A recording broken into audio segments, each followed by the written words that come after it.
Ok, salut tout le monde. Aujourd'hui, c'est la journée numéro combien? Je crois que c'est le quatrième jour de XENS. J'ai fait une épreuve d'informatique ce matin. Là, je viens de rentrer, j'étais à la salle. J'étais avec un pote, on est parti faire les magasins, tout ça. Parce qu'il faut se détendre un peu.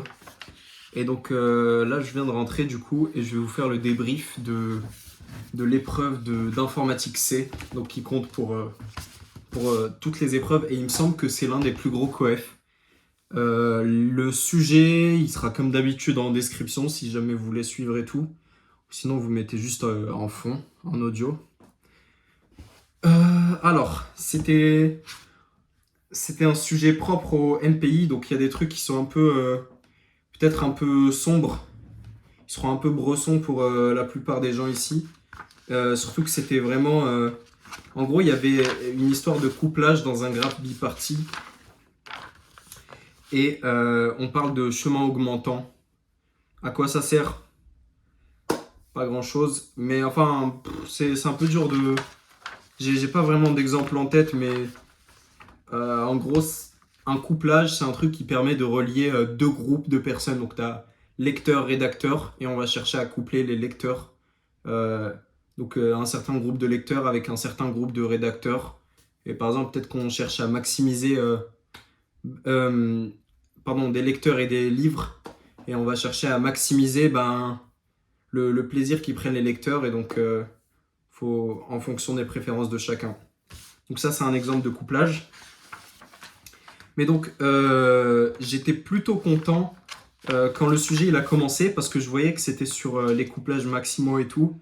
Et encore, tu m'aurais dit ça l'année dernière, ça m'aurait pas fait plaisir parce que je connaissais pas encore très bien. Mais là, cette année, j'ai vraiment révisé ce truc. Enfin, il y avait des démonstrations dans le cours, etc. Je les ai bien reprises. J'ai à peu près compris comment faire l'algorithme. Donc les questions, ça commençait par des questions assez faciles, banales. Coder quelques trucs au camel. C'était en trois parties. Donc il nous donnait beaucoup d'exemples et ça c'était bien pour nous aider à comprendre, etc.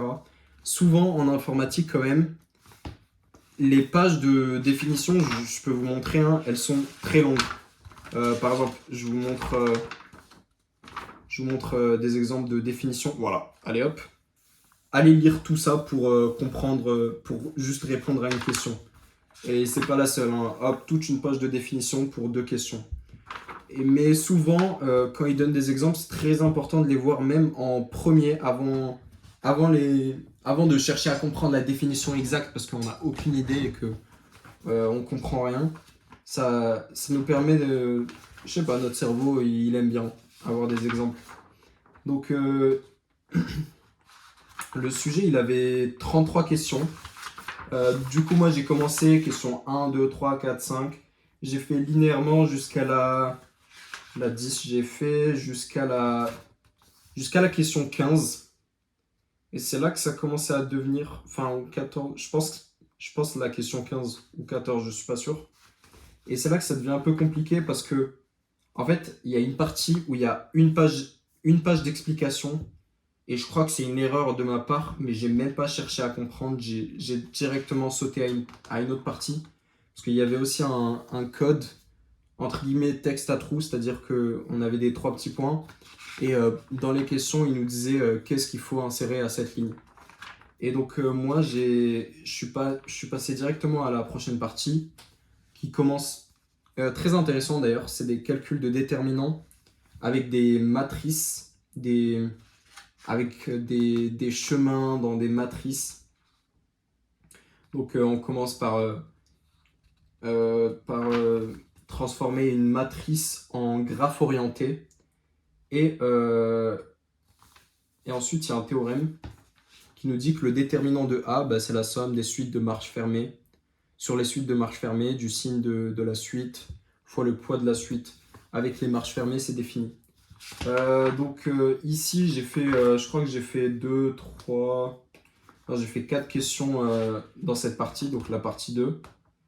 Et là, il y avait une définition, mais du shaitan, du démon. C'est incompréhensible, vraiment, genre une page de définition, vous pouvez voir, c'est la page 14 si vous avez le sujet sous les yeux. Vraiment, essayez de comprendre et dites-moi ce que vous en pensez. Mais du coup, je suis passé à la partie numéro 3. Et ça a été, ça a été une bonne initiative de ma part parce que bon, c'était prenable. Je suis allé du coup à la question 32. C'était initialiser une matrice de manière aléatoire avec certaines règles. Donc ça se faisait avec 2-3 boucles, etc. Et la question 33, je suis content parce qu'en fait c'est un algorithme probabiliste qui nous dit exactement si un couplage est parfait, si un couplage est maximal. Or, un algorithme probabiliste, souvent ça va être du Monte Carlo et c'est le cas. C'est-à-dire que il renvoie une sortie et si c'est faux, on n'est pas sûr que c'est faux. Par contre, si c'est vrai, c'est sûr que c'est vrai.